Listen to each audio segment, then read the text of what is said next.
ससुराल की सच्ची बातें। जिंदगी का बड़ा अजीब ताना बाना है, मेरी भी कहानी का एक फसाना है। आंखों में अक्सर भर जाते हैं अश्क, मायके की याद तो महज एक बहाना है। बचपन की यादें तो मायके से ही जुड़ती हैं, जहां बेटियों की ख्वाहिशें पंख लगाकर उड़ती हैं। लड़की अपनी ख्वाहिश सिर्फ माँ को ही बताती है, ससुराल में तो सिर्फ वह जिम्मेदारी निभाती है। मायका कहता है यह बेटियां तो पराई हैं, ससुराल कहता है यह पराए घर से आई हैं। ईश्वर अब तो ही बता दे, आखिर यह बेटियां किस घर के लिए बनाई हैं। जब ससुराल में दिक्कतें बढ़ जाती हैं तो बात बात पर मायके की याद आती है। मायके में कोई गलती हो जाए तो बेटी को समझाया जाता है, ससुराल में बहू से गलती हो जाए तो खूब ताना सुनाया जाता है। माँ बाप के घर में ही लड़की मेहमान हो जाती है, 7 फेरों के बाद जिंदगी और भी हैरान हो जाती है। मायके की झोपड़ी भी महल होती है, क्योंकि यहाँ हर तरह की आज़ादी होती है। माँ बाप का प्यार पवित्र और साफ होता है, इसलिए मायके में हर गलती माफ़ होती है। लड़कियाँ मायके में ज़िंदगी जीती हैं, ससुराल में जिम्मेदारियों को जीती हैं। शादी के बाद जिम्मेदारियों में बंद कर यह एहसास हुआ कि ज़िंदगी के सुनहरे पल वही थे जो हमने माँ के साथ मायके में मुस्कुराकर गुजारे थे।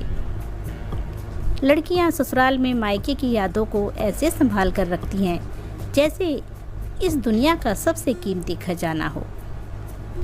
बेटियों को शिक्षित करना और आर्थिक रूप से आत्मनिर्भर बनाना अति आवश्यक है, ताकि वह पति को अपना जीवन साथी और दोस्त समझे, मालिक नहीं। कितना भी कर दो ससुराल में, फिर भी बहू की थोड़ी कम होती है कदर। मगर जहाँ बिना कुछ किए खूब सम्मान मिलता है, वह है माँ का घर। मायके वाले हमेशा सोचते हैं कि बेटी की कोई शिकायत ना आए। ससुराल वालों को भी बहू को ऐसे रखना चाहिए कि वह कोई शिकायत अपने मायके वालों से ना करे। आसान नहीं होता है दूसरे के घर में जाकर दूसरों की शर्तों पर रहना, मगर एक लड़की अपना मायका छोड़कर ऐसा करती है। मत देना हिस्सा मेरा, मायका सजाए रखना। माँ बाप के इस घर में मेरी याद को बनाए रखना, बच्चों के मन में मेरा मान बनाए रखना। बेटी हूँ इस घर की, यह सम्मान बनाए रखना। माँ की याद जब जब आती है तब तब आंखें भर जाती हैं। फ़ोन पर क्या बात करूँ, बोलने से पहले ही माँ सब समझ जाती है। माँ के घर में लड़की को मेहमान होना पड़ता है। ससुराल कितना भी अच्छा हो, मायके की याद में रहना पड़ता है। बाबुल मेरे कहते थे बेटी तू ससुराल में राज करेगी। मुझे क्या मालूम था मेरे मायके वाले भी झूठ बोलेंगे।